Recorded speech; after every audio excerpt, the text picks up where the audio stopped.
Tigger movie. It was a Tiggerific autumn day in the 100-acre wood. Hoo-hoo-hoo-hoo! Tigger happily called, bouncing through the freshly fallen leaves. It's wonderfully to be the one and only me. In fact, Tigger felt so wonderful that he decided to share his bounciness with his good friend Winnie the Pooh. Howdy do, Pooh, Tigger greeted him. You want to go bouncing with me? Well, I would, Pooh answered, except that I must count my honey pots for winter.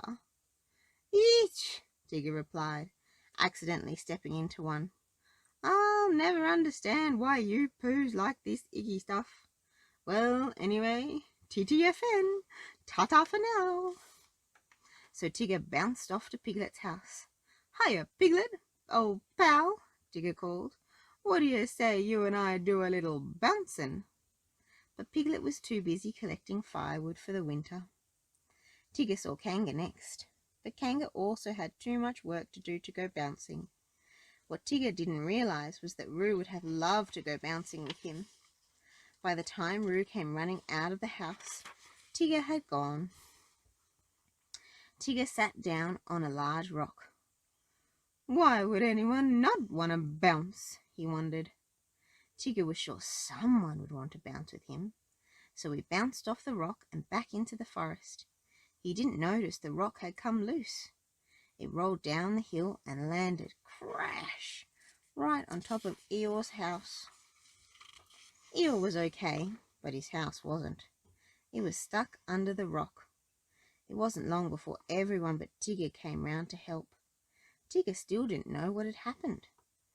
Rabbit came up with a plan to move the rock. Everyone helped him construct a funny-looking device. No one really knew how it worked, but Rabbit was sure it would. They pushed and pulled, but the rock didn't budge. Hello, you blokes, called Tigger, springing into the group. Anyone up for a little bouncing? We have no time for such nonsense, Rabbit cried. There's work to do. What? Moving that old thing? Tigger asked, examining the rock. Not a problem. All you need is a little bouncing. You think bouncing will move this boulder? Said Rabbit. Ha ha! It's almost amusing. Here, I'll show ya, Tigger answered. He wound himself like a giant spring and, boing, unleashed his biggest bounce ever. The rock went flying. Unfortunately, so did Eeyore and all his friends. Around and around they tumbled and stumbled, until finally, splat, they landed in the mud. Now that's out of the way, Tigger said to his muddy buddies. Who's up for a little fun-type bouncing? Look at this mess, Rabbit shouted angrily. Everything's ruined and all you can think about is bouncing. Well, yeah, Tigger innocently answered. That's what Tiggers do best. But we're not Tiggers, Pooh reminded him gently. You mean no one wants to come bounce with me? Tigger asked sadly. He walked off into the forest all alone. Who needs 'em anyway? Tigger exclaimed. I'll just bounce by myself, with nobody else. But Tigger, Roo protested, joining him, aren't there other Tiggers? I have a mama. Don't you have a family somewhere too? A family? Tigger had never thought of such a thing before. It was a thrilling idea. A family full of Tiggers, you say? He asked excitedly, bouncing up and down. But Tigger didn't know where to find his family, so he and Roo went to ask Al. While Al rambled on about family trees, Tigger accidentally knocked some pictures off the wall. Roo tried to help his friend by coughing loudly to distract Al, while Tigger tried to put the pictures back in place. Then suddenly, while looking at the wall, Tigger had an idea. He would search for his own family tree, a tree that would be gigantical, stripy, and full of Tiggers. And so, with Roo's help, Tigger searched the 100-acre wood for a tree filled with Tiggers. He searched high, he searched low, he searched near, he searched far. Yoo-hoo! Family Suddenly, Tigger called, "Family! Hello!" For hour after weary hour, the two looked, but found nothing. The other residents of the 100-acre wood were busy too. They were still helping one another prepare for winter. But when Pooh, Piglet and Eeyore found out that Tigger was looking for his family, they decided to help him instead. So off they went on their own quest for Tiggers. Meanwhile, Tigger and Roo had almost given up. The tired twosome trudged back to Tigger's house. "Where aren't those Tiggers anyway?" Tigger said with a sigh. "We've looked every which and where, not to mention right over there, and not a single stripedy tree in sight." "And just think," Tigger continued, "if there were other Tiggers, we could all bounce the whoop-de-looper-loop-de-looper alley-ooper bounce." "Could you teach it to me?" begged Roo. "I'm a real good bouncer. Please." "That's ridiculous," Tigger answered. "No offense, Roo boy, but I think you're a little on the smallish side of tiny for that." Roo tried the bounce anyway, but crashed. Things fell all around him. Tigger noticed a heart-shaped locket and picked it up. He eagerly looked inside the locket to see if there was a family picture. But the locket was empty. "Completely Tiggerless," sighed Tigger. "How am I supposed to find my family now?" Then Tigger had a great idea. He would send his family a letter and invite them to his house. Roo eagerly helped his pal. When they had finished, they sent off Tigger's letter. Then they sat down to wait for a reply. Meanwhile, Pooh, Piglet and Eeyore weren't having much luck looking for Tigger's family. Eeyore found some bouncy animals, but they weren't the right sort of Tiggers. Pooh found some stripedy animals in a tree. They reminded him of honeybees. It turned out they were honeybees. Angry honeybees. All the while, Tigger and Roo waited for an answer to Tigger's letter. Soon the first snow of winter began to fall. Roo became worried about his downhearted pal, so one night he talked to his mother, Kanga. The next morning, Kanga and Roo gathered the gang together to write a pretend letter from Tigger's family. "Dear Tigger," Al began writing. "Now what else shall it say?" "How about dress warmly?" Kanga suggested. "Yes," Pooh agreed, "and eat well." "Stay safe and sound," advised Piglet. "Keep smiling," Eeyore added. "We're always there for you," Roo said. "Wishing you all the best," Al concluded. "Signed, your family." That night they secretly placed the letter in Tigger's mailbox. "Hoo-hoo-hoo!" Tigger gleefully shouted the next day. "Look what I've got! A letter from my own family!" Everyone smiled. Tigger was happy.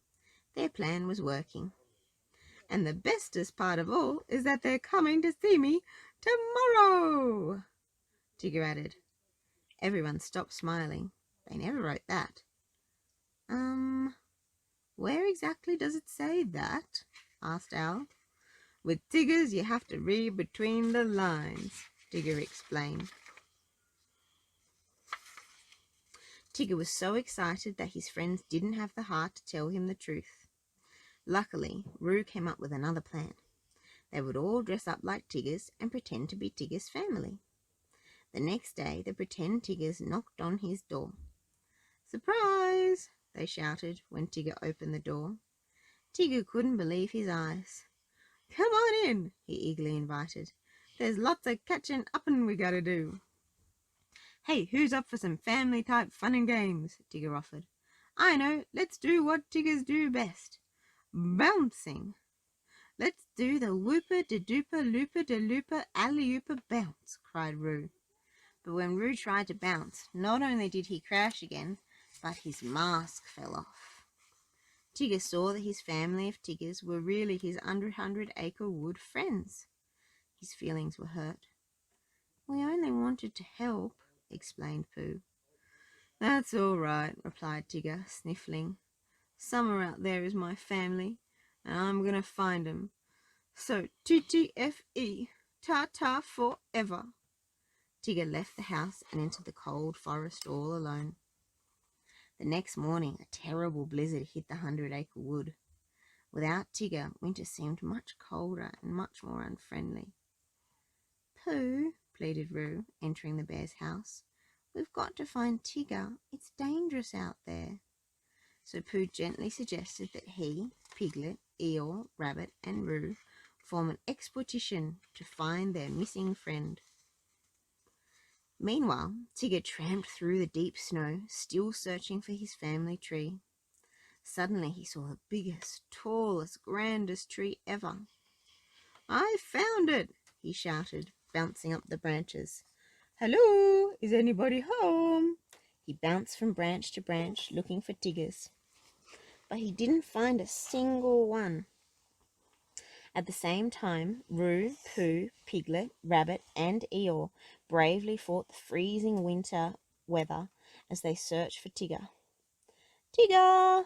Tigger! They called through the howling. Where are you? But Tigger didn't hear them. He sat on a lone branch and moaned. The big tree was empty. There was no family of Tiggers. Maybe they forgot I was coming, he said. Just then, Tigger spotted something far below him. It was his friends. Hey, he cried as soon as he had bounced down from the tree. What are you guys doing here? Suddenly there came a loud, low, rumbling sound. It was an avalanche. Snow soared down the mountainside. Come on, hurry up, Tigger shouted, bouncing his friends up the tree to safety. No time for dawdling. Just when it seemed that everyone was safe, Tigger was swept away in the swirling snow. I will save you, Tigger, Roo cried. There was only one way to save Tigger. Roo wound himself up and unleashed the mightiest whooper-da-dooper, looper-da-looper, alley-ooper bounce ever. He grabbed Tigger and pulled him to safety. Hoo-hoo-hoo-hoo! You did it, Roo! Tigger cheered. You bounced just as good as any Tigger could. Later, when everyone was safely home, Tigger held a party for his pals. Ahem and ahom, he proclaimed. On this most occasional occasion, my first ever family reunion, I'd like to present each of you a present. Tigger gave Eeyore a new house, Pooh some honey, Piglet firewood, and for Rabbit, he promised always to watch where he was bouncing. Last but not least, Tigger gave Roo the heart-shaped locket, and inside the locket, Tigger put a picture of his very own family, his real family, the family Tigger had discovered he had all along.